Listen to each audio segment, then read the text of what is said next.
বাড়িতে দীর্ঘদিন ধরেই রান্না করছো, কিন্তু ইদানিং তোমার রান্না এত বেস্বাদ লাগছে কেন? সে তো আমি বলতে পারবো না, আমি তো আগের মতনই রান্না করি। ছোট মুখে বড় কথা বলছি, আমি কিছু বলতে চাই রানীমা। এই তুই আবার পাকামো করতে এসছিস কেন রে?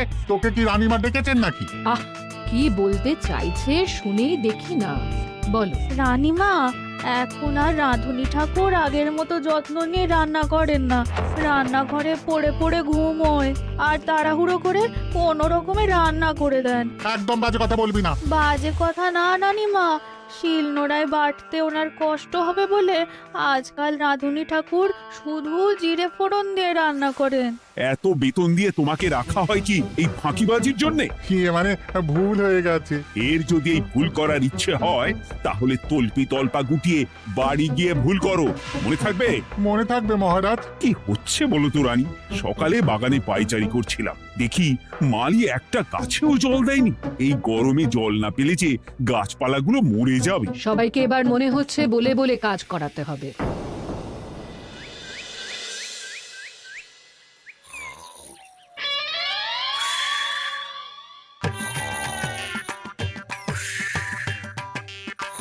কি গো, কদিন ধরে তো তুমি শুধু খাচ্ছ আর ঘুমোচ্ছ। বাজার দোকান কিছুই নেই গো, রাজসভাতেও যাও না। কি যে করি। কি গো দিদা, দাদু আজও ঘুমোচ্ছে? কি বলবো বলতো? আমরা কিছু একটা ব্যবস্থা করছি, দাঁড়াও।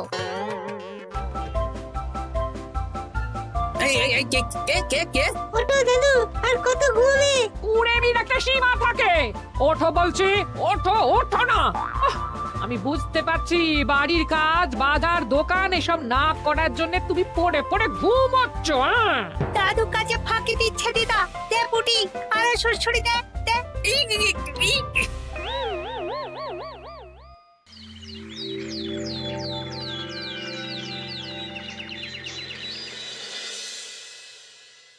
মহারাজের শরীর খারাপ না মন খারাপ?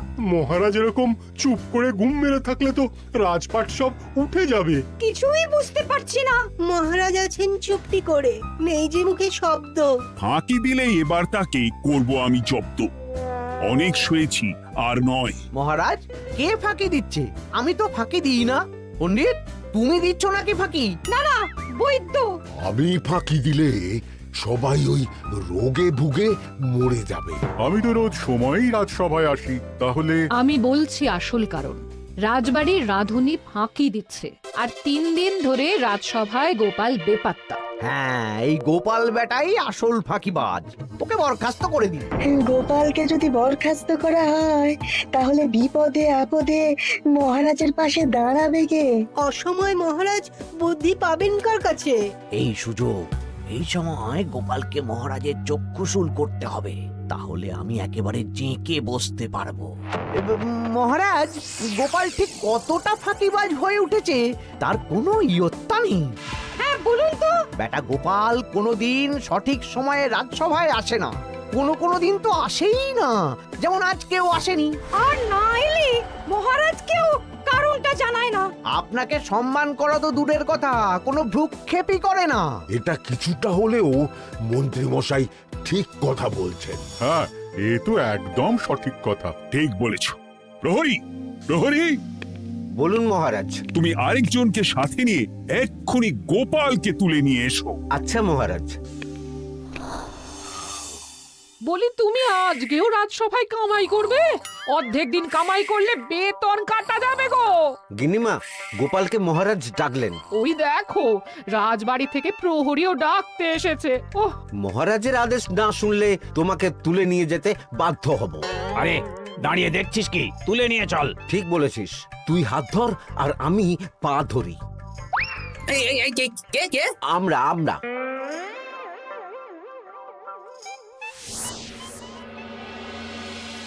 এসব কি গোপাল? তুমি বাড়িতে আছো, ঘুমোচ্ছ, অথচ রাজসভায় আসছো না, কি ব্যাপার?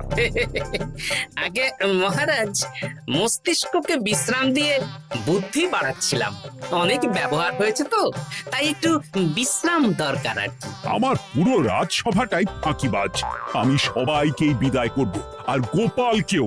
এই সেরেছে, আমি ফাঁকিবাজ নই মহারাজ। আমি খোঁজ নিয়ে দেখেছি সবাই কম বেশি গায়ে হাওয়া লাগিয়ে ঘুরছে। মহারাজ, আমি তো নদীর পাড়ে বসে শীতল হাওয়া গায়ে লাগাই, তবেই তো ঢেউয়ের মতো আমার ছন্দ আসে।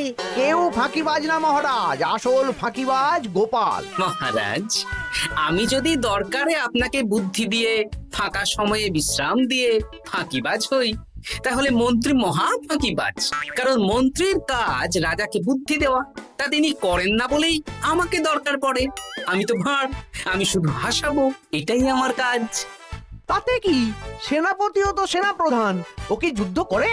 রাজ্যে শান্তি শৃঙ্খলা বজায় আছে, তাহলে যুদ্ধ করে হবেটা কি? হ্যাঁ, অকারণে পায়ে পা দিয়ে যুদ্ধ বাঁধাবো নাকি? হ্যাঁ, যত সব। যখন তখন বিপদ আসতে পারে, তাই যুদ্ধের জন্য সব সময় সামরিক শক্তিকে প্রস্তুত থাকা দরকার। হ্যাঁ, এটা গোপাল ঠিক বলেছে। সেনাপতিকে তো কোনোদিন সেসব নিয়ে মহড়াও করতে দেখি না। তাহলে দাঁড়ালো 3 জন ফাঁকিবাজ। মূল অভিযুক্ত গোপাল দিন রাত কামাই করে, মন্ত্রী মহারাজকে বুদ্ধি দেয় না, আর সেনাপতি যুদ্ধের প্রস্তুতি নেয় না। এই 3 জনকে আমি বিদায় করব। এই সেরেছে, এ তো দেখছি বিনা মেঘে বজ্রপাত। না, তবে তোমরা যে ফাঁকিবাজ নও সেটা প্রমাণ করার জন্য 12 ঘন্টা সময় দেব। আমাদের কি করতে হবে? তোমাদের 3 জনকে 3টে খালি বস্তা দেব। প্রত্যেকে ওই খালি বস্তা নিয়ে জঙ্গলে যাবে, আর এই 12 ঘন্টার মধ্যে জঙ্গল থেকে বস্তা ভরে আনবে। একটা বস্তা ভরার জন্য 12 ঘন্টা সময়? এ তো খুবই সহজ কাজ। সহজ কঠিন জানি না, যে ফাঁকি দিয়ে ফাঁকা বস্তা জমা দেবে বা কিছুটা ভর্তি কিছুটা খালি আনবে, সে সাজা পাবে। আচ্ছা মহারাজ, আমি বস্তায় কি নিয়ে আসবো সেটা কি আপনি দেখবেন? তা দেখবো না, কিন্তু বস্তা ভরে আনতে হবে। আর যা বস্তায় ভরে আনবে তাই নিয়ে সবাই বাড়ি ফিরে যেতে পারবে। তার মানে বস্তাতে যা থাকবে সব বস্তার মালিকই পাবে। একদম তাই। বুঝে গেছি, ভিতরে কোনো গভীর পরিকল্পনা আছে। প্রহরী, প্রহরী, তুমি এই 3 জনকে 3টে বস্তা দিয়ে দাও। যথা আজ্ঞা মহারাজ। আর বাকি সভাসদেরা আজকে রাজসভাতেই থাকুক। ওরা 3 জন আসবে, ওদের বিচার হবে, তারপর ফিরবে। আমাদের খাওয়া দাওয়া তাহলে রাজবাড়ির তরফ থেকেই দেয়া হবে মহারাজ? হ্যাঁ। জঙ্গলে তো যাচ্ছি, কি নেব? গোপাল, আমি বলি কি, তুমি বরং আমার বস্তায় ঢুকে যাও, আমি তোমাকেই নিয়ে ফিরে যাই, ল্যাটা চুকে যাবে। আপনি যদি একা আমাকে বস্তায় ভরে নিয়ে যেতে পারেন তো চলুন। একা? এই সেরেছে। দাঁড়ান, আমি আপনার কাঁধে চড়ে দেখি আপনি আমাকে বইতে পারবেন কি পারবেন না। না না, মুখ ফসকে বলে ফেলেছি, মাথা খারাপ নাকি? তাহলে নিজের মতন থাকুন।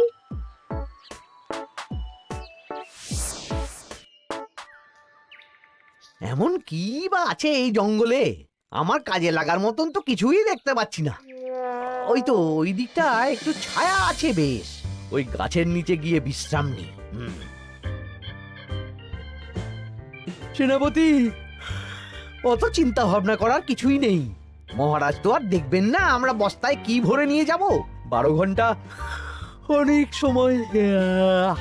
এখন বিশ্রাম নাও। আপনার ইঁদুরের পেট, আপনি বিশ্রাম নিন। দেখি জঙ্গলে থেকে কিছু ফল পেড়ে আগে খাই, তারপর না হয় ওই বস্তাটা ওই ফলমূলের খোসা আর মাটিতে পড়ে থাকা পাতা দিয়ে ভরিয়ে মহারাজের কাছে নিয়ে যাব। হ্যাঁ, বস্তা যখন বাড়ি নিয়েই যেতে পারবো, তাহলে বনের সব থেকে ভালো ভালো ফলগুলো আগে ভরে নি। গিন্নিকে এবার বলবো, বাজার আনি না তো কি হয়েছে, দেখো কত ফল এনেছি। যাই, এর থেকে কিছু মহারাজকে ভেট দেব, মহারাজ বেশ খুশি হবেন।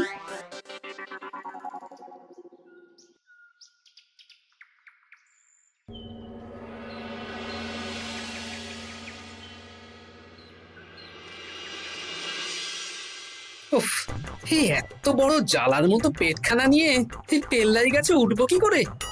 দূর দূর, আশেপাশে ঢিল পাথরও দেখতে পাচ্ছি না। এই বুড়ো বয়সে হাড়গোড় ভাঙলে সে এক খারাপ ব্যাপার হবে। আরে দূরে ওদিক থেকে আওয়াজ পাওয়া যাচ্ছে, তার মানে এই বনে কেউ এসেছে। ভাই মদন, এই গাছটা ঝড়ে ভেঙে অনেক দিন পড়েছিল, এটা তো নেবই। তুই ওদিকে দেখ, কত মোটা একটা সেগুন গাছ রে। ওই গাছটা নিয়ে গেলে আমরা 1 বছর বসে খেতে পারবো। তাহলে আর দেরি কেন, হাত লাগা। আরে আরে আরে করো কি এগুলো সব আমাদের মহারাজ কৃষ্ণচন্দ্রের পছন্দের গাছ। ভুলেও এই গাছ কেটে নিয়ে যাওয়ার ভাবনা চিন্তা করো না। আর ওই সেগুন গাছটা তো মহারাজের সবচেয়ে প্রিয়। আরে মহারাজ কি করে জানবে শুনি?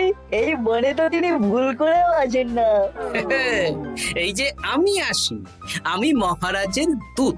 তোমরা যদি ভুল করে ওই সেগুন গাছে হাত দাও তাহলে কিন্তু তোমাদের গর্দান যাবে। এই সেরেছে, কিন্তু আমরা তো কাঠুরিয়া, কাঠ ছাড়া পেট চালাবো কি করে? সে তোমাদের ব্যবস্থা তোমরা করো, অন্য অনেক কাজ আছে। এই সামনের গাছটা মরে পড়ে আছে, এটার কাঠ আমরা নিয়ে যেতে পারবো তো? তা পারবে, এতে অত চিন্তার ব্যাপার নেই। গোপাল আছে যখন, তখন এই রাজ্যের কেউ মুশকিলে থাকবেই না। শুধু তোমাদের একটা কাজ করতে হবে। কি কাজ? এই নাও বস্তা। আমার জন্য এই জঙ্গল থেকে টাটকা বিভিন্ন ফল পেড়ে এই বস্তা ভরে দাও, তাহলে মহারাজকে আর তোমাদের কথা বলবো না, বুঝলে? আর তোমাদের যাতে রাজবাড়িতে কোনো কাজ হয় সেই নিয়ে মহারাজের কাছে সুপারিশও করো, কেমন? বেশ বেশ, তুমি তাহলে এখন এখানে বিশ্রাম করো, আমরা তোমার বস্তা ভরে ফল নিয়ে আসছি। ঠিক আছে, আমি তোমাদের কুঠার পাহারা দিচ্ছি, তোমরা ভালো তরতাজা ফল বস্তায় ভরে নিয়ে এসো।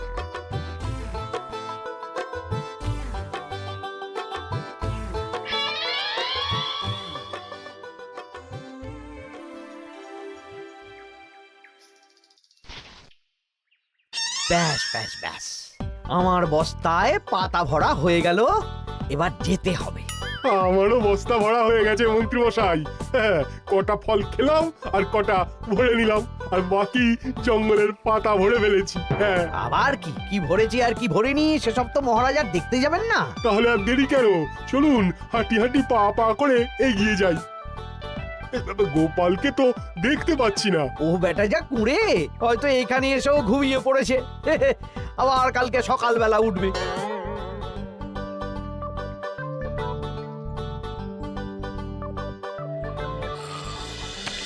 এই যে ভাইয়া, এই যে। হ্যাঁ, কে কে? আমরা।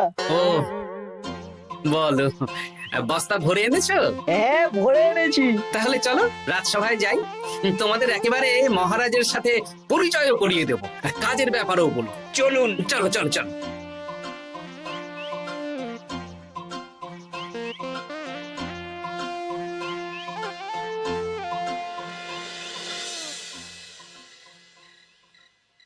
দেখা যাক মন্ত্রী সেনাপতি গোপাল কখন বস্তা ভরে আনে। এই তো চলে এসেছি, বিশ্রাম নিলাম, বস্তাও ভরে ফেললাম।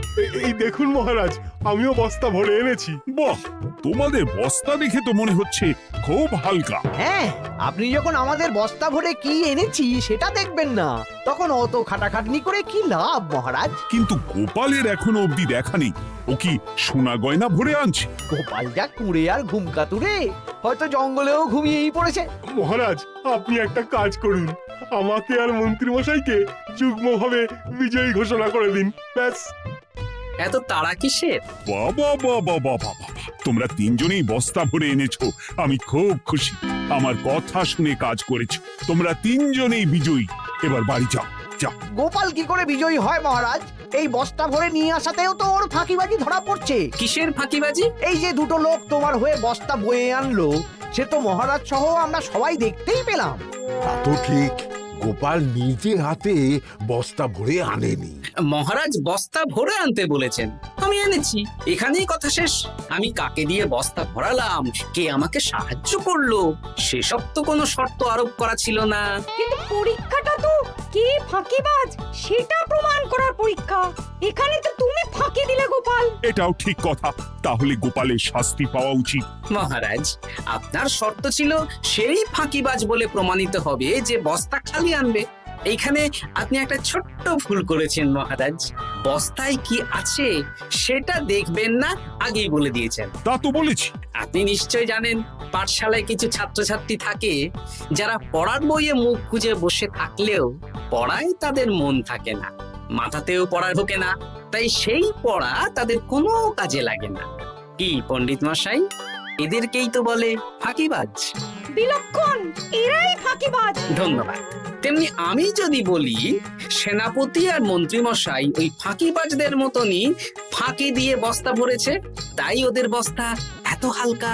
সে তো আমি বুঝতেই পারছি। কিন্তু আমার বস্তায় যা জিনিস ভরে এনেছি তা একার পক্ষে সংগ্রহ করা মুশকিল ছিল, তাই আমি দুজনের সহযোগিতা নিয়েছি। মহারাজ, আপনি কি বস্তা খুলে দেখবেন নাকি?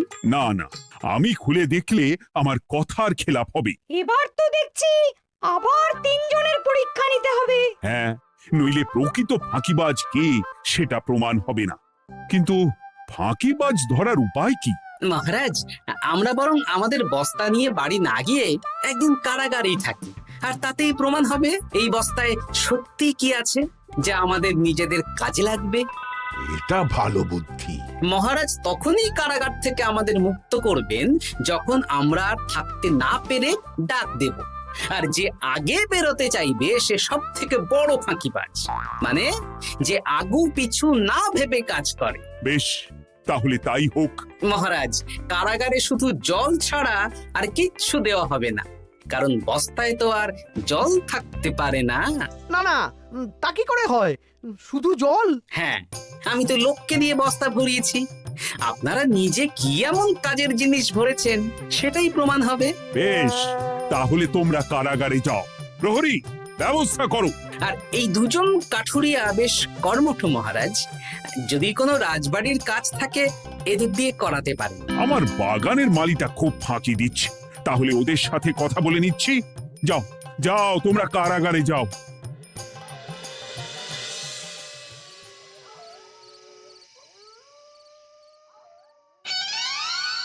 ওরে বাবা রে, কি খিদে খিদে পাচ্ছে রে। দেখি বস্তায় কি আছে দেখি।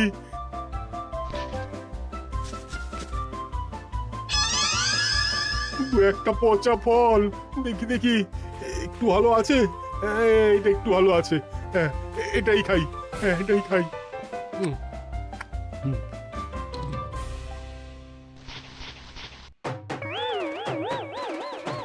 আমি তো শুধু পাতা ভরেছি। কি সেরেছি? আমাকে কি জল খেয়েই কাটাতে হবে? এবার আমি দেখি। আহ, টাটকা ফল আর জল। আমার কাছে যা ফল আছে এগুলো খেয়ে আরাম করে 5-6 দিন কেটে যাবে। ও গোপাল, আমাকেও কটা ফল দাও না গো। ও গোপাল, আপনি এখান থেকে উঠুন, অন্য বাগানে ফুল হয়ে ফুটুন। ফল খাবেন? এখন কর্মফল ভোগ করুন। ওরে বাবা, জল খেয়ে আর কতক্ষণ কাটাবো?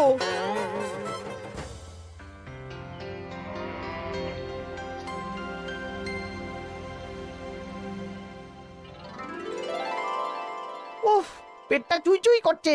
কি খিদে পেয়েছে না। আমি আমি বাড়ি যাব। আপনি বাড়ি যাবেন?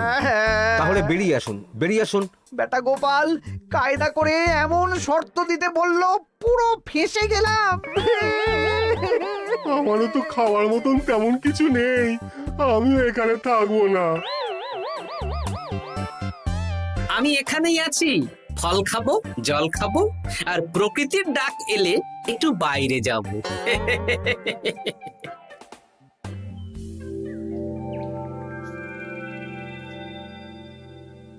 কি তোমরা কারাগারে এক রাতের বেশি তো থাকতেই পারলে না? কি আর করব বলুন মহারাজ, আমরা তো আর গোপালের মতন বস্তা ভরে টাটকা ফল নিয়ে আসিনি।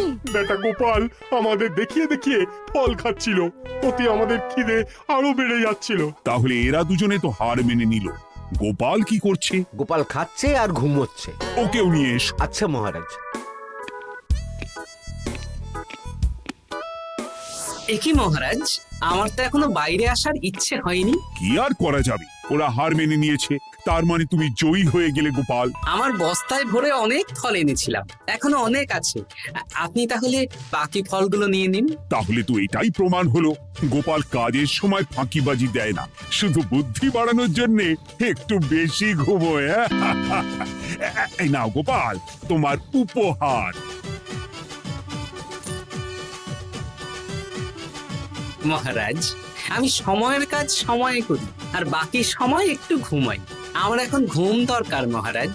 কাল থেকে অনেক ধকল গেল যে। বেশ, তোমাকে ঘুমানোর জন্য 1 সপ্তাহ ছুটি দেওয়া হলো। ধন্যবাদ মহারাজ। কি সেনাপতি আর মন্ত্রী মশাই, এবার বুঝলেন তো ফাঁকি দিলেই